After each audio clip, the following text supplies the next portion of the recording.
3 small coffins lay side by side in the morning frost. But the girls inside them were not dead. From within the pine wood, faint scratching echoed fingernails dragging against the grain, a sound carried on the still air of Bramble Hollow as dawn crept over the ridge. The scent of wood smoke drifted from the Ashbourne cabin, but beneath it lingered something else, something that did not belong. This is the story of Essie Bessie and Dessie Ashbourne triplets, born high in the mountains of West Virginia in the winter of 1836. Their silence spoke louder than any scream ever could. The Appalachian mountains have always kept their secrets. In their hollows and ridges, communities grew so isolated that bloodlines twisted together like mountain laurel, and justice was never written in courthouses, but carved into memory, passed down through fear and tradition. Bramble Hollow was no different. No more than 40 souls lived there, scattered across the mountainside, bound together by deer paths, and a quiet understanding some truths were better left unspoken. At the settlement's heart stood the Ashbourne cabin, a log dwelling that had sheltered 3 generations of mountain folk who minded their own business and expected others to do the same. Mortimer Ashbourne worked the rocky hillside the way his father had, coaxing corn and beans from ground that gave little. His wife Helena Bramblecraft. Ashbourne came from hardy mountain stock, a woman who could birth a calf before sunrise, cure a ham before winter set in, and sing the old ballads that folk said kept the mountain spirits from slipping too close. When Helena's time came in the bitter winter of 1836, the midwife, Marcella Wesley, trudged through knee-deep snow to reach the cabin. She expected 1 child, maybe 2, if Providence saw fit to grant the Ashbournes twins. No one expected 3. The triplets were born on the longest night of the year as the wind clawed at the shutters and the single cabin window rattled in its frame. Marcella, who had delivered more babies than she could count in her 40 years as a midwife, later told folks she had never seen newborns who did not cry. Not once. Essie came first, then Bessie, then Dessie. 3 identical girls with dark hair and darker eyes who looked out at the world not with confusion but with a knowing stillness. An unsettling intensity that made even grown men shift in their boots. They watch everything Marcella whispered that night to her husband, her hands still trembling as she recalled the birth. Like they're taking notes, the girls grew in perfect unison as though bound by some invisible script. They spoke their first words together, took their first steps together, reached every milestone as if choreographed by something beyond the family's understanding. Yet, while most children babble, giggled, and filled their homes with noise, the Ashbourne triplets wrapped their cabin in a strange hush, a silence that clung like fog over a graveyard. They had no need for chatter.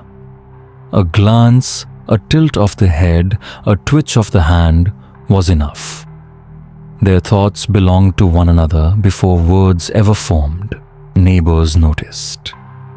Phineas Colebrook, whose land bordered the Ashbournes, once admitted to his wife that he had seen the girls standing in a row at the edge of the woods, watching him plow his fields with expressions far too old for their faces. "Made my skin crawl," he muttered over supper. Like they were studying me for some purpose I'd rather not know.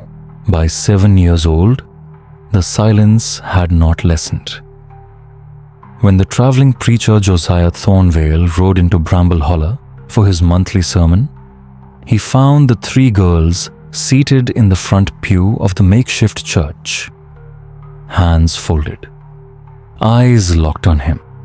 He began his sermon, but his voice faltered, the words sticking in his throat as he realized the children had not blinked in nearly an hour. Afterwards, he pulled Mortimer aside. "Those girls of yours." Thornvale mopped his brow despite the cool mountain air. "They haven't blinked once." Mortimer shrugged the way mountain men do when cornered on family matters. "They're just quiet children, preacher. Ain't no law against that, but there were other things. Things people noticed but did not speak of. That is how mountain communities handle discomfort, by locking it away in silence. Animals went missing. First a few chickens, then goats, later larger livestock. Pets refused to step onto Ashbourne land. Children who played near the triplets would sometimes fall ill, struck suddenly with strange fevers that left as quickly as they came.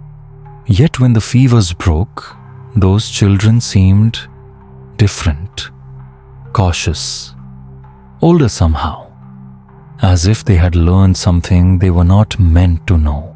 And through it all, the triplets remained untouched by sickness. They never caught the mountain fevers that swept through Bramble Hollow every few years. Not once. They never scraped their knees, never pinched their fingers indoors.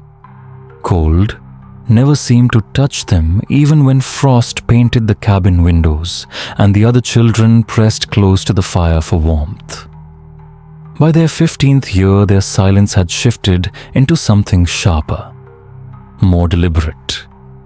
The Ashbourne girls had grown tall, lean, and moved with a grace that looked less learned than inherited from something beyond human. They dressed alike, spoke in unison, when they bothered to speak at all, and shared a knowledge that left even their parents standing outside the circle. Helena Ashbourne withered under the weight of them. Her hair silvered too quickly. Her hands trembled during Sunday hymns. Mortimer, once steady as oak, drowned himself nightly in corn whiskey, though neighbors had the sense not to remark. The couple tried for more children, but Helena lost 3 pregnancies in a row. Each loss hollowed her further, and the mountain noticed. Gardens near the Ashbourne land turned stunted, bitter, as though the soil itself recoiled. Wells that had run clear for generations yielded water with a metallic tang sharp enough to turn the stomach and drive livestock away. Old voices muttered about curses, about spirits, about things better left unnamed. But this was 1854, and superstition belonged to the grandparents. 3 girls couldn't be responsible for the unease growing in Bramble Hollow, could they? What happens when silence becomes a weapon? And when 3 sisters decide that 18 years of watching is long enough? The answer would come beneath a harvest moon, when the people of Bramble Hollow learned that some hungers are satisfied only with betrayal, and that blood binds strongest when spilled by kin. But before we step deeper into this tale, take a moment. Tell us where you're listening from and what hour it is in your corner of the world. Stories like this travel far, binding strangers the way the mountains bind their secrets. If these whispers of Appalachian silence have caught your ear, touch the like button and join us. Because the true horror of Essie Bessie and Bessie Ashbourne is only beginning. It began the morning Phineas Colebrook found his prized bull lying silent in the pasture. Caesar, a massive Hereford that had sired half the calves in the hollow, sprawled in the frost with his throat opened in a line so clean it could have been drawn with a carpenter's square. The blood was gone, every drop, and yet the grass beneath him remained green, unstained. Phineas circled the carcass boots crunching on frost, the metallic scent of copper pennies hanging in the air. But there were no tracks, no sign of claw or tooth, nothing but absence. "This ain't the work of wild cats," Phineas told his neighbor crouching beside the wound. "This is butcher's work." "But butchers leave tracks. Butchers take meat. This thing," he spat into the grass, "this thing took nothing but blood. 800 pounds of prime beef wasted in the sun. In Bramble, hauler livestock meant survival." Winter stretched cruel and long, and the nearest town was 2 days through mountain passes that would soon choke with snow.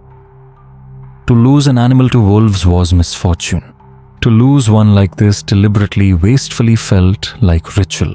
Marcella Wesley, the midwife who had brought the Ashbourne triplets into the world 17 years before, heard the news and felt her old unease return. She remembered what she had tried to bury, the way those newborns had entered the world without a cry, the strange markings on each left shoulder, 3 interlocking circles as though carved into flesh by a careful hand.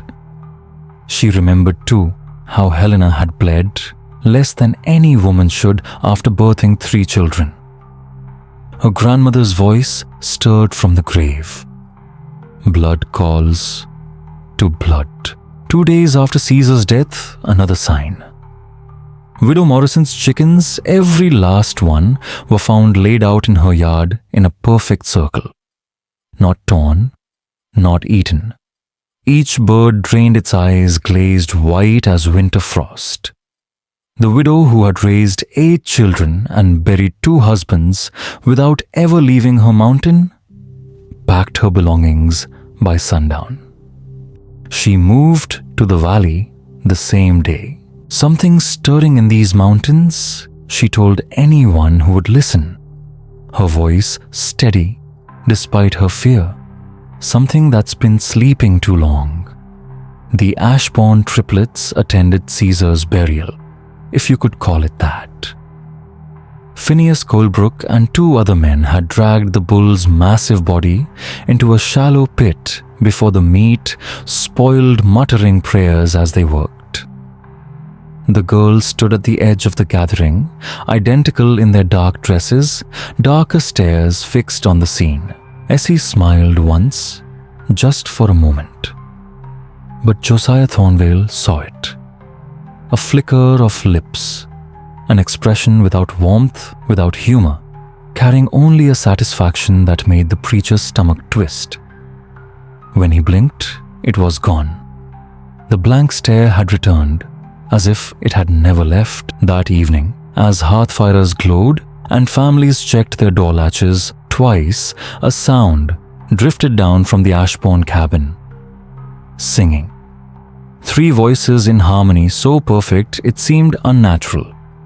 No one recognized the melody, yet everyone felt it settle deep into their bones. The tune seeped into the mountain itself, making trees groan in the wind, and nightbirds fall silent. Blood remembers everything. Helena Ashbourne made certain to tell anyone who would listen that she had been visiting her sister in the next holler when Caesar died. Mortimer, she reminded neighbors, had been checking trap lines in the high country, a journey that kept him gone for 3 days. The alibis were solid, unshakable. But alibis mean little when those accused could be in 2 places at once.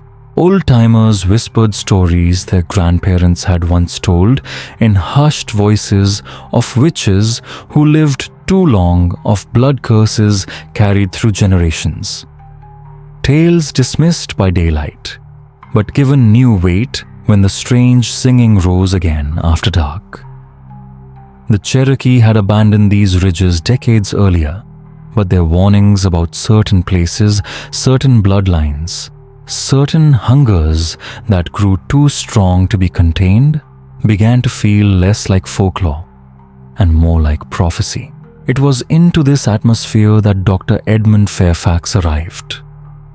A traveling physician who worked the mountain circuit, he had seen his share of fevers, fractures, and superstitions. But in Bramble Holler, October of 1853, he found something different, a fear.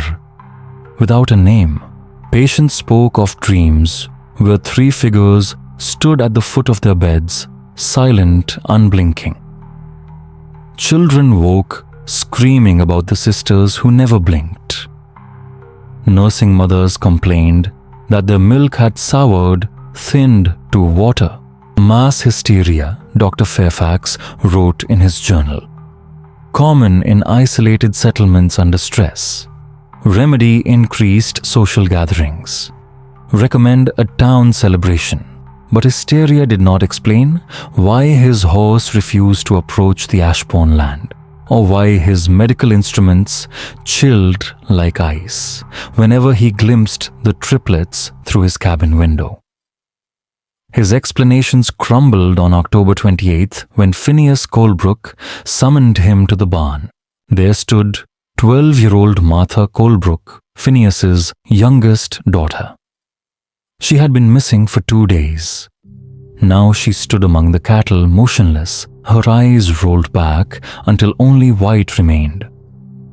When she was roused, she could not recall where she had been. Fragments slipped from her lips about the sisters and the teaching and learning to be quiet like them. And then Dr. Fairfax saw the marks, 3 small shapes on her left shoulder. At first they looked like bruises, but under magnification, using the preacher's own reading glass, they revealed themselves as carvings. 3 interlocking circles etched into flesh with deliberate surgical precision. Already healing into scars. These were made with the knowledge he wrote to a colleague in Charleston. The cuts are too even, the depth too precise. This is no accident. Whoever did this has practiced on living subjects. Martha Colebrook had been claimed, inducted, marked as one of them. And if one child could be taken, taught, changed, how many others would follow?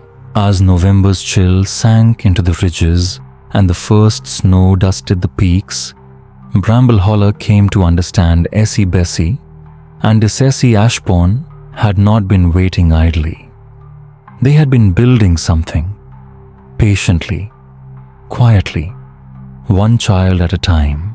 Their 18th birthday loomed, and with it, a harvest not of corn or beans, but of flesh and blood, one that would scar the mountain for generations. Martha did not speak for 3 days. Her silence pressed against every conversation in Bramble Holler, like storm clouds gathering over the ridge. The winter air carried a metallic tang sharper than frost, and when the wind shifted from the direction of the Ashbourne cabin, mothers drew their children closer without knowing why. The people of the holler now faced a truth more chilling than any mountain tale ever whispered by firelight. Their children were not dying, but being taken piece by piece, claimed by something far more insidious than sickness or accident. That November brought snow earlier than anyone remembered. It fell thick and blinding, cloaking the ridges in a white so clean it made the empty windows of abandoned cabins look like hollow sockets staring back at the living. 3 more families had left by then, packing what they could in silence and heading down to the valley settlements. They muttered about business, about work, but their livestock still wandered the fields. Their chairs still stood by the hearth. Their quilts still hung over doors. They had not moved. They had fled. Those who stayed did so out of stubborn pride, or perhaps because they knew running wouldn't help. not when the danger came from inside their children's dreams. Dr. Fairfax had converted the one-room schoolhouse into a crude clinic, though medicine offered little comfort. His reports letters, scratched out by lamplight to his mentor at Johns Hopkins, used clinical phrases like collective nervous exhaustion and unexplained physical manifestations. But he could not bring himself to write the truth plainly. 7 children now bore 3 interlocking circles burned into the flesh of their left shoulders. Each case unfolded the same way. The child disappeared for a night or two, returned with no memory, and carried the mark. Then came the silence, a new unsettling stillness that mirrored the Ashbourne triplets themselves. Fairfax admitted the scars were too deliberate to be accidents. The precision suggested a hand trained in anatomy, someone or something with knowledge no isolated mountain family should possess. But what he did not put on paper was worse. The marked children had begun gathering on the tree line at dusk, standing motionless, shoulder to shoulder until their parents dragged them home, moving in unison, like dancers following music only they could hear. By November 8th, the preacher's grandson was taken. 10-year-old Samuel Thornville vanished while gathering firewood. 2 nights later, his grandmother found him seated in the church pew, the very pew the Ashbourne triplets favored. 3 fresh wounds glistened on his shoulder, and when he looked at her, his small face bore an expression too old, too calculating. She wept because she recognized that whatever sat before her, it was not her Samuel. 5 days later, on November 13th, 8-year-old Rebecca Wesley disappeared from her bed. Her grandmother Marcella searched the woods and creeks for 36 frantic hours before finding her standing waist-deep in the stream behind the Ashbourne property. Her nightgown was frozen stiff, but Rebecca's body was warm. The scars were already healed, already claimed, already bound. Every disappearance followed the same pattern. Every return added one more voice to a silent chorus now gathering at the edges of the settlement. Watching, waiting, learning. They're building something with our children. Mortimer Ashbourne looked 20 years older. In a single month, his hands trembling so badly he could not hold a cup steady. His wife Helena had taken to her bed claiming sickness, but really hiding from the stares of neighbors who no longer trusted her gaze. Neither parent seemed able or willing to control their daughters. The triplets glided through the settlement like overseers on inherited land, untouchable, unafraid, stronger each time another child joined them. It was Phineas Crook who finally called the first true meeting. On November 16th, he gathered the remaining families in the schoolhouse once Fairfax finished his rounds. 23 adults crammed into a space built for half that number, their breath rising in the cold oil lamps, throwing shadows across the children's drawings still pinned to the walls. Drawings of fields, cabins, deer on the ridge, innocent scenes that now mocked them, reminders of a peace already lost. Phineas spoke plainly. We know what's happening. The question is, what are we going to do about it? The preacher Josiah Thornville rose with visible effort. His voice shook with something deeper than fear. My Samuel won't speak to me, won't look at me, sits at the table listening to voices I cannot hear. That's not my grandson anymore. That's something wearing his face. Murmurs swept through the room. Parents shared the same story.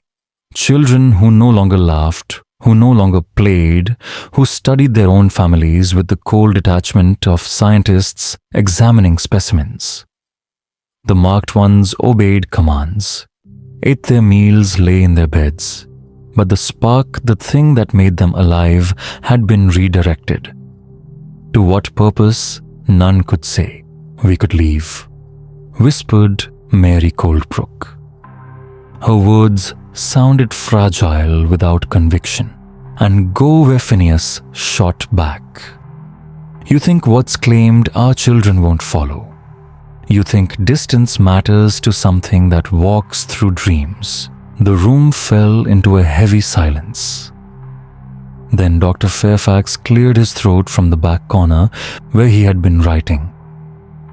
The lamplight caught his pale face as he said, "I've been corresponding with colleagues about similar cases. There are cases," Dr. Fairfax said, his voice carefully measured, "of mass hysteria, of shared delusions, even epidemic psychosis in isolated places like ours." His pen tapped against the edge of his notebook. But the scars, the synchronized movements, the trance-like states, these are not explained by hysteria alone. The room leaned toward him, desperate for answers, clinging to the possibility that there might still be a reason, a cure. Fairfax pressed on, though his tone faltered. "I believe we're witnessing deliberate psychological manipulation. Perhaps knowledge stolen from traveling mesmerists or half-trained physicians who wandered these mountains years ago. The Ashbourne girls may have acquired anatomy, even crude surgical skills from sources we have not yet traced." "So you're saying," Marcella Wesley asked, her voice trembling with hope, "they're just clever?" "I'm saying they're human," Fairfax replied. "And if they're human, they can be stopped." The words sounded firm, but even as he spoke them, the doctor felt the weight of his own nightmares pressing against his chest. The memory of his horse rearing at shadows, his surgical instruments turning ice cold in his hands, the dreams that came nightly now.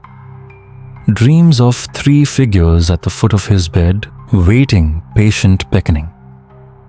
His logic cracked against the reality of what the Ashbourne triplets had become. Snow hammered harder against the windows. A few parents turned to look, and their hearts stopped. Beyond, the frost-glazed glass shadows shifted along the tree line. Not wolves, not strangers. Child-sized silhouettes stood perfectly still, unshaken by the wind, their faces pale moons in the storm. The marked children had come. They were listening. "What will we decide?" Phineas whispered. "And will it matter when our own blood has already chosen their side?" By the end of November, the triplets' 18th birthday loomed like a prophecy, etched in silence and dread. Bramble Hollow was learning a cruel truth: some battles are already lost the moment they begin, especially when the enemy wears the faces of the children you're trying to save. On November 23rd, the last line broke. The children stopped returning home at night, yet every parent could still see them.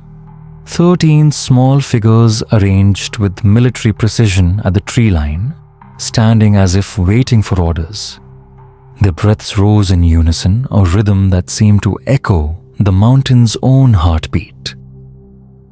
The air carried the resinous sting of pine pitch, mixed with something metallic, sharp as blood. Dr. Fairfax recorded the event in his neat hand, November 23rd, 1853. 13 miners, ages 8 to 14, failed to return to their respective homes after evening excursions. Subjects observed maintaining vigil positions 200 yards northeast of the settlement center. No response to parental summons or physical intervention attempts, but no clinical report could capture the truth. The sound of Mary Coldbrook collapsing in the snow when her son Thomas turned from her outstretched arms, walking instead back to the line of children. The crack in Josiah Thornville's voice when Samuel looked through him as if he were air, already surrendered to something larger than kin, larger than love. The Ashbourne triplets had claimed their congregation, and now they were ready for war. Phineas Coldbrook, once the settlement's most patient voice, reached his end. At dawn on November 24th, he strapped on his father's Navy Colt and trudged through 3 days' snow toward the Ashbourne cabin. 6 men followed armed with rifles, pistols, and the last stubborn threads of courage their hollowed-out hearts could muster. "This ends tonight," Phineas muttered, snow crunching under his boots. Through the frosted window, they saw the triplets seated at their table. Their hands folded, their faces still, their eyes unblinking. They did not rise. They did not hide. They were waiting. Mortimer Ashbourne opened the door before the men could knock. His cheeks were sunken, his eyes hollowed by sleepless nights and some deeper torment. "Phineas," he said softly, "you know I can't let you hurt them. They're still my daughters." "Are they?" Phineas asked, resting his hand on the grip of his revolver. "Because the daughters I knew didn't steal children and hollow out their souls. What followed would haunt the men until their dying days." Helena Ashbourne emerged first, her steps heavy, her face slack with a grief beyond words. And then came the triplets. Identical dark wool coats, their movements in perfect symmetry, their calmness almost holy. Essie's voice rang out clear as church bells in the frozen air. "Good evening, Mr. Coldbrook. We've been expecting you." Phineas tightened his grip. "Have you now?" "Then you already know why we're here," Phineas said, voice tight as frost. "You're here because you've lost something." Bessie answered, her tone flowing seamlessly from her sister's. "And you think taking us will bring it back?" Dessie continued, smiling without warmth, a smile that acknowledged only inevitability. "But what you lost was never truly yours to begin with." The men raised their rifles, but the sisters moved as one, their calm unbroken, their poise so unnatural that hesitation rippled through the line of would-be executioners. Then came the sound, the low hum. The melody that had haunted the hollow for months now poured from the cabin walls, from the laden pines, from the formation of children at the tree line. It was music, and yet not music. Something that seeped through skin into muscle, bone and blood. Dr. Fairfax felt it. First, the rifle slipping heavy in his hands as his arms locked stiff. The vibration wasn't sound alone. It was a force that bypassed reason, that rooted itself in nerves and seized control. Fingers refused to close. Lungs forgot how to breathe. "The thing about children," Essie murmured, stepping closer, "is that they trust so completely. They follow. Adults resist." Bessie added, circling to the left like a predator testing a penned animal. "They question. They cling. But in the end," Dessie concluded, moving to complete the triangle, "everyone learns to be quiet." The hum swelled. Phineas Coldbrook, who had weathered 2 wars and 3 winters that buried men alive, felt tears streak frozen down his cheeks. And then Thomas, his grandson, stepped from the line of marked children and moved toward the cabin. His face was expressionless, drained of recognition, of love, of every spark that made him human. That night, the men learned a truth that weapons could not contest. This battle was not of bullets or blades, but of will. And the Ashbourne sisters' will had been forged by 18 patient years.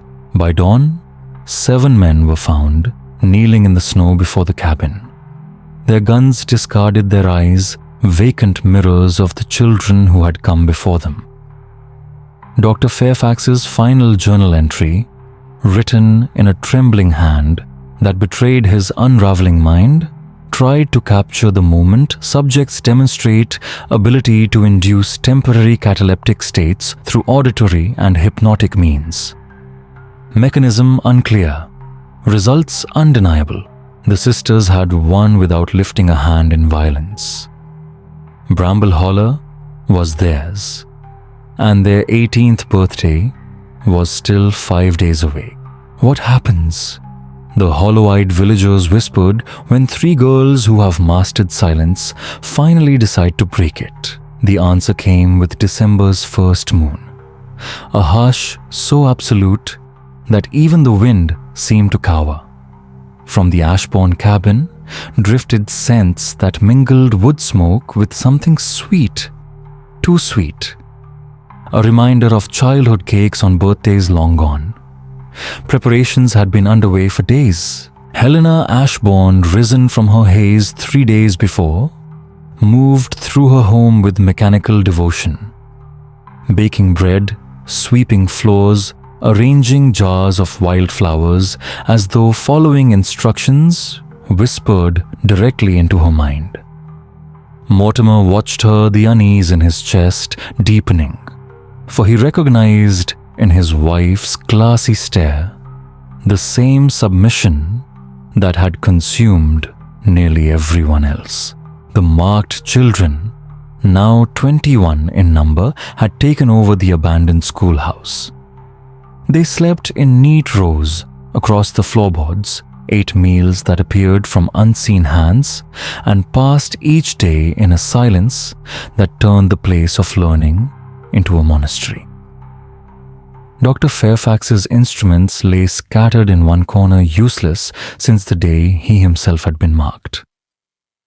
His final clear words, scrawled in a notebook, read, "Only the subjects have evolved beyond study. I fear now I am the one being studied." Phineas Colebrook and the other men who had once marched to stop the sisters now stood as their honor guard. Day and night, snow or storm, they circled the cabin like sentinels. Their families stopped calling to them. Bodies remained. The men themselves were gone. Only 5 unmarked souls endured. Marcella Wesley, her age, seemingly shielding her. Josiah Thornvale, faith burning too fierce to smother. Mary Colebrook, maternal fury, outlasting fear. Ruth, Helena's sister, newly arrived from the next holler, untouched by what had spread. And Silas Kane, a traveling merchant whose wagon had carried him into the heart of the storm at the worst possible hour. On December 2nd, the 5 gathered in the abandoned church. The roof leaked snowmelt onto warped pews, but Josiah's presence made the old walls feel like sanctuary once more. The church felt colder than it should have, even with the wood stove burning at the front. Their whispers drifted upward, echoing unnaturally against the rafters, as if the empty pews themselves remembered the children who once sat there, marked children who now seemed forever beyond reach. "Tomorrow?" Marcella said at last, her voice steady but stripped of softness. "Something is coming. Something final. I can feel it in my bones, the way one feels weather pressing down from the mountains." Across from her sat Ruth Bramblecroft, her face so hauntingly similar to her late sister Helena's that for a moment it seemed the dead had returned. She spoke in a hush, eyes lowered.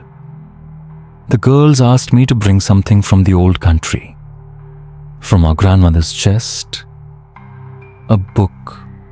I don't know the language, but the pictures. Her hands trembled as though the memory itself unsettled her. What kind of pictures? Josiah asked, though his tone betrayed his reluctance to hear the answer. Instructions, Ruth whispered. Diagrams.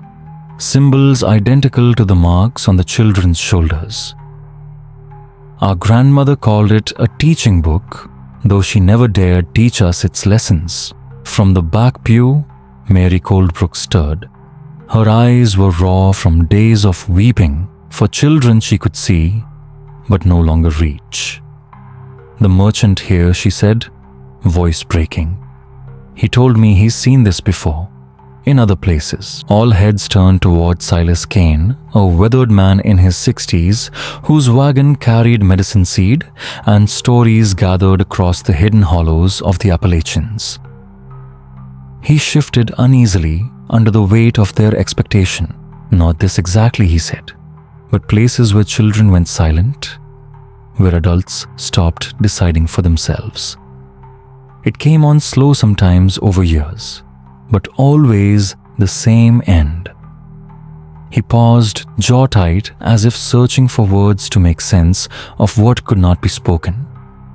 Let's just say I learned to recognize the signs. And when I did, I kept away. What happened to those places? Marcella asked. Silas's answer came without hesitation. They disappeared. Not the cabins, not the land, the people. Sometimes you'd find traces of what they became, sometimes nothing. But they were no longer human. His words chilled the room further. Outside, snow fell again, the flakes catching in the dark like ash. Through the frosted glass, the ash-born cabin glowed with firelight. Every window blazed. Inside, voices lifted in a celebration already begun. Josiah Thornville, joints stiff with age, forced himself to stand. I've been remembering the old stories, he said slowly. Tales the Cherokee told before they were driven from these mountains. Places where the veil between worlds grew thin.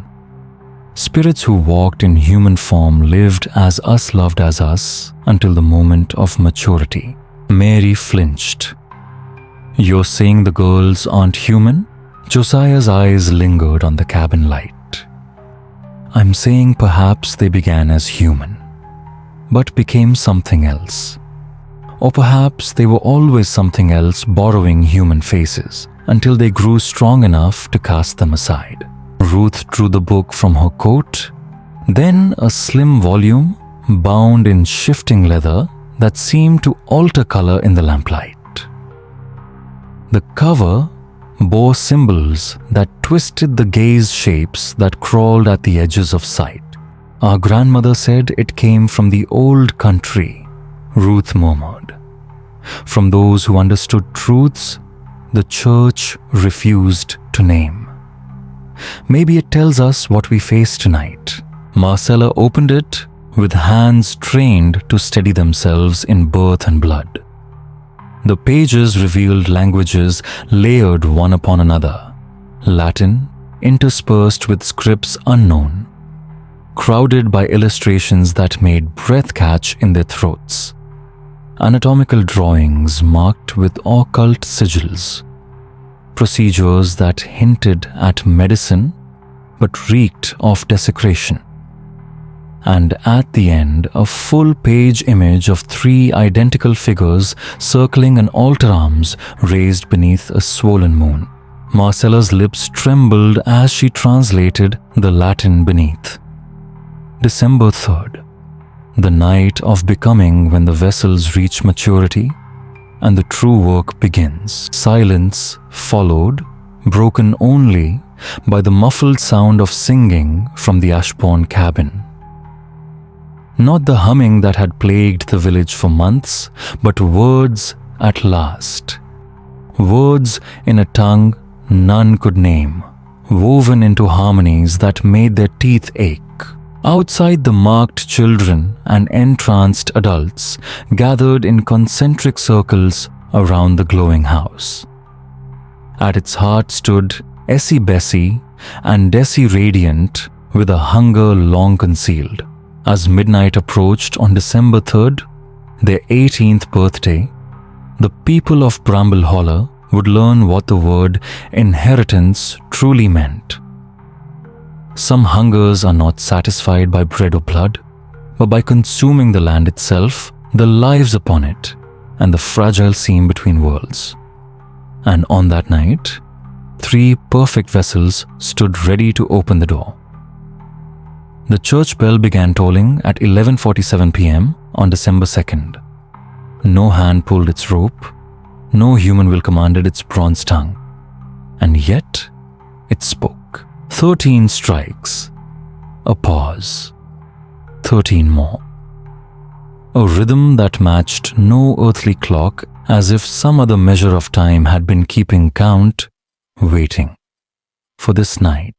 18 years of quiet preparation were drawing to their terrible conclusion. And the 5 unmarked souls left in Bramble Holler faced a choice no scripture had ever named: to witness the transformation or to be absorbed into it. Marcella Wesley pressed the ancient book against her chest, its leather cover warm as if with a pulse of its own. Through the frost-clouded window, she peered at the scene outside.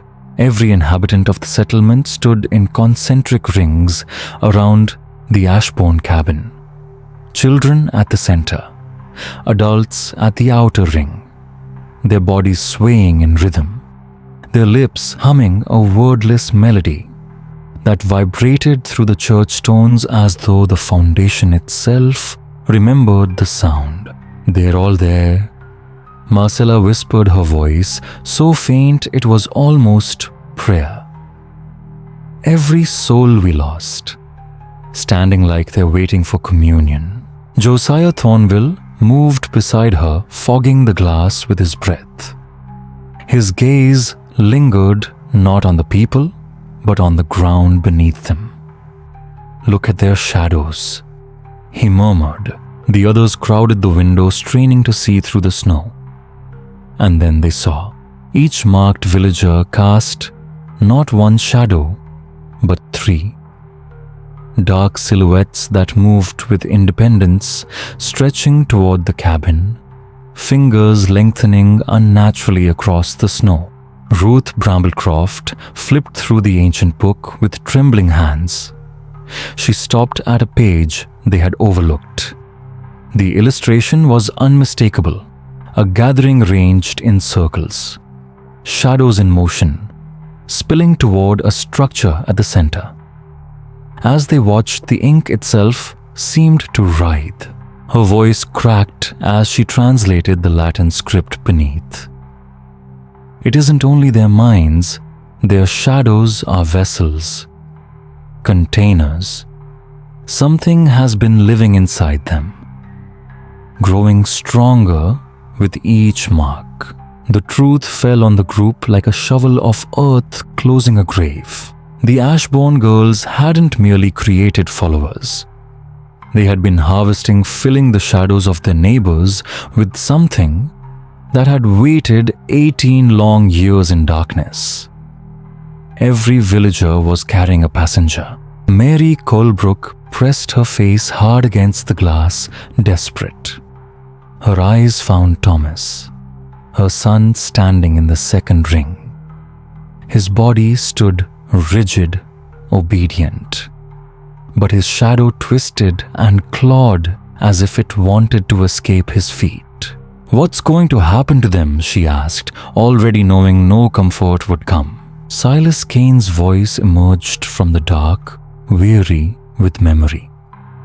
In the other places, it was always the same. Shadows grew stronger, people weaker, until he faltered, eyes hollow, until there was nothing left you'd call human. At midnight, the bell fell silent, and into that silence came a voice, no chorus. A single utterance made of three throats speaking as one. The language predated English, predated Latin. It belonged to no church, no scripture. And yet, it resonated in the marrow of bone, bending the timbers of the church until they groaned like a ship in storm. The triplets were speaking their true names. Through the window, the ash-worn cabin door swung open.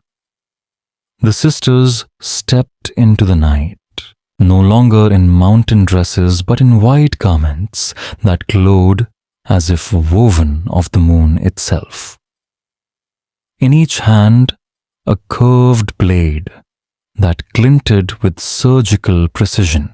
Marcella gasped and stumbled back. It wasn't the knives that undid her.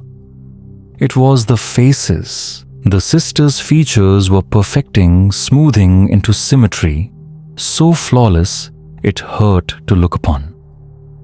Their skin shone like porcelain fired from within. Their eyes no longer brown, but silvered mirrors reflecting nothing human. They were not human anymore, Josiah whispered, clutching at his Bible. They never were. They were only incubating, wearing human skin until their real forms could emerge. The three lifted their blades toward the swollen moon. And then it began. Every shadow in the settlement peeled itself free, flowing across the snow like black oil converging toward the cabin. The bodies that owned them stood motionless, drained. Ancient hunger stirred. Silas seized Marcella's arm, panic roughening his voice. We have to go. Once the shadows finish feeding, once they become what they're meant to be, there won't be a single place on this mountain safe enough to hide. But even as he spoke, they saw the futility. Shadows were already pressing against the church, seeping beneath the doors, smearing across the glass. The consecrated walls groaned as if they could not bear the weight of what had been waiting 18 years. And outside, before their stricken eyes, the Ashbourne sisters began to change in ways no human mind was made to comprehend. Their white dresses melted into liquid moonlight, flowing over skin that was no longer skin. Their bodies elongated, stretching beyond human proportion, angular and radiant in geometries that no earthly measure could contain. What were Essie Bessie and Dessie Ashbourne becoming? And would any living soul survive to tell what rose in Bramble Hollow that night? The shadows, fat with their feast, began to shriek, not in voices human, but in tones raw and metallic, a chorus of suffering, torn from the very fabric of the dark. They streamed away from their hollowed hosts and poured toward the three figures carrying the stolen essence of every marked villager. The air itself soured. The scent of copper thickened.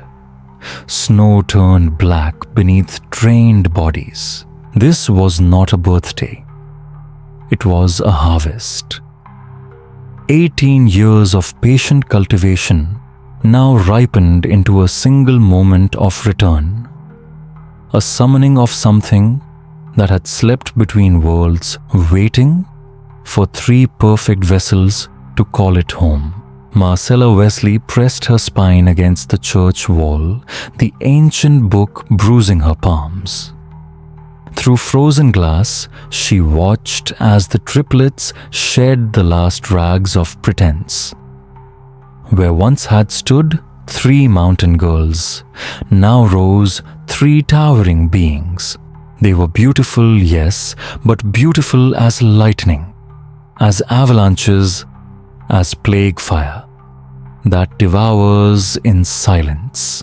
They're not sisters, Ruth Bramblecroft whispered voice, barely more than breath.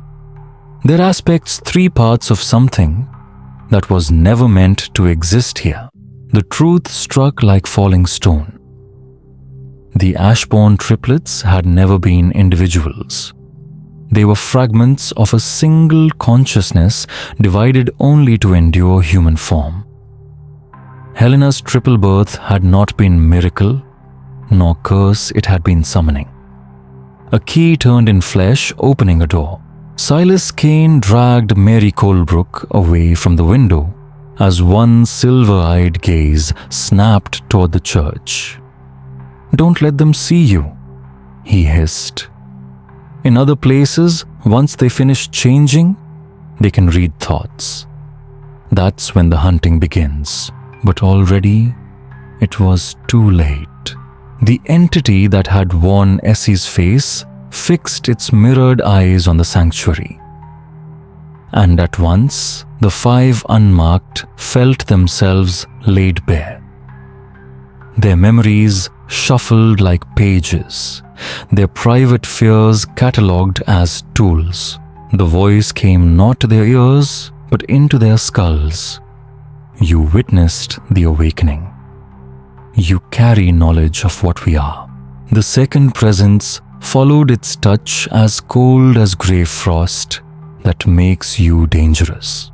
And the third completed the thought, sliding like ice water through their veins, or useful. Outside, the collapse began. Children crumpled first, their smaller fires exhausted. Adults followed, drained husks folding into the snow. Not corpses, not exactly just discarded shells, vessels emptied of soul. 27 people reduced to nothing. Josiah Thornville forced his voice into the silence, ragged with both faith and terror. "What do you want from us?" The answer came in visions, not words. Towns swallowed whole. Children first, then adults until only abandoned cabins and stories remained. Shadows moving like parasites feeding on fear. Survivors always a handful wandering away carrying tales. Tales that spread terror like seed. Tales that softened the next harvest. Mary Colebrook pressed to the glass again, desperate for Thomas. She found him lying twisted in the snow body, intact, but emptied of all that had once laughed and loved. "They'll let us live," she said, the realization flat and hollow. Not out of mercy, but because our fear feeds them. Every word we tell seasons the next harvest. Silas Kane nodded grimly. His journal trembled in his hands as he flipped open its weathered pages notes from 40 years of travel. It's always the same. Always a few survivors left behind. Always someone to spread the story. "Look at this." He jabbed at the scrawled entries. "They move in cycles. 18, 20 years. They circle through the mountains like locusts. By the time the tale dulls into rumor, they return. Marcella traced the patterns with numb fingers. The Cherokee knew. That's why they left. Not because of white settlers, because of this. They read the signs and they fled while they still could. Outside, the 3 aspects moved among the husks of Bramble Holler. Not sisters now, not human. Something older had come home to the mountains. Their impossible forms bent and rippled as though made of molten light, flowing through the snow-dusted clearing as they gathered the remnants of their harvest. Yet, even as they fed, it became clear that Bramble Holler itself had been awakened. Something in the mountain stirred a deep resonance that would call to other hungry things slumbering in the hollows of the earth. "You will leave before dawn," the joined voices declared, not aloud, but inside the survivors' minds. The weight of that command pressed heavier than stone. "You will tell what you have seen. You will prepare the next harvest. Josiah Thornville forced out a question, though his voice held no fight, only weariness. And if we refuse, the answer came not in words, but in a single vision. Ruth Bramblecroft collapsing into the snow, her life drained away, as casually as one snuffs a candle. The image left no room for resistance. Refusal meant death. Obedience meant complicity. The survivors stood bound to a choice no human heart should ever be asked to make. By dawn, the decision still gnawed at them. The triplets, no longer triplets, no longer human, had vanished before the sun's pale rise, departing to seek the next settlement. Yet, their presence lingered in the mountain, a resonance that made every step feel like walking over the bones of the dead. Morning light revealed a world stripped of its innocence. The snow lay grey, brittle as bone dust. The trees stood naked and brittle, as though drained with the rest of the town. 27 husks sprawled in grotesque stillness around a cabin that shimmered slightly out of phase with the world. Even silence carried weight, pressing against the ears of the 5 who had lived through the night. Marcella Wesley stood at the church doorway, clutching the ancient book so tightly the symbols had imprinted against her palms. Mary Colebrook, hollow-eyed, stared at the still form of her son among the husks. "We could burn it all," she whispered. "The cabin, the bodies, every trace. Let the mountain take it back and bury this night forever." Silas Kane shook his head. "Others will come. Settlers, travelers. They'll find the ruins and start piecing stories together. Without a warning, they won't see the signs in time." They all understood. Silence meant more harvests, more quiet children, more neighbors hollowed into nothing. Josiah reached for his collar and let it fall into the snow, the gesture like a burial. 37 years I've preached about good and evil. But this... He gestured toward the cabin where Essie, Bessie, and Dessie had once stood. "This is older than any scripture. It makes our theology look like children's games." Ruth Bramblecroft opened the book again, the leather cover shifting like oil in the grey light. She traced the diagrams with a trembling finger. Our grandmother knew. Her grandmother before her. This isn't a record. It's a system. A way of remembering. A warning carried through bloodlines because forgetting means extinction. The choice was made in silence. On December 4th, 1853, 5 survivors gathered what little they could carry and left Bramble Hollow forever. They would bear the burden, knowing each warning whispered into another family's ear also seasoned the fear that would feed the next harvest. Yet, they carried hope too, the belief that recognition might bring resistance, that communities who acted early could escape. Marcella returned to her calling as a midwife, but never again did she welcome a newborn without studying its silence too closely. Mary Colebrook moved to Tennessee, weaving warnings into quilting circles and hushed gatherings of mountain women. Josiah wandered settlement to settlement, preaching not salvation but vigilance. Silas Kane altered his merchant roots, delivering both tools and truths. Ruth Bramblecroft became the keeper of the book, copying fragments and dispersing them among families scattered through the Appalachian range. Together, their efforts birthed a network of watchers. Families who knew when to abandon homesteads, when to listen to uneasy stories, when to run. Over the years, they prevented 7 harvests, though they could not save all. Many communities ignored the signs. Others hesitated too long. The entities adapted as well, sharpening their methods, hunting down networks of resistance. Still, Bramble Holler had left its scar. It proved that survival was possible, that knowledge could resist annihilation. The price was vigilance. For 70 years, the ruins lay abandoned, reclaimed by moss and shadow. The state eventually folded the land into a forestry preserve, and new trees rose where cabins once stood. Yet, rangers and hikers still whisper of oddities, compasses spinning without cause, cameras that fail without reason, silences too complete for natural woods. Children refuse to linger there, tugging at their parents' hands until they leave. The entities that wore the faces of the Ashbourne triplets were never seen again. Yet every few decades, another settlement empties overnight. Authorities arrive too late, puzzled by communities that vanish, leaving only husks and rumors. The watchers persist. Their warnings travel in quilts, in sermons, in the journals of traveling merchants, passed down through generations.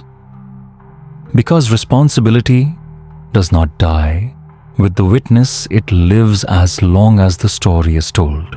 And so I ask you, what would you do if your own children grew too quiet? If your neighbors ignored the obvious?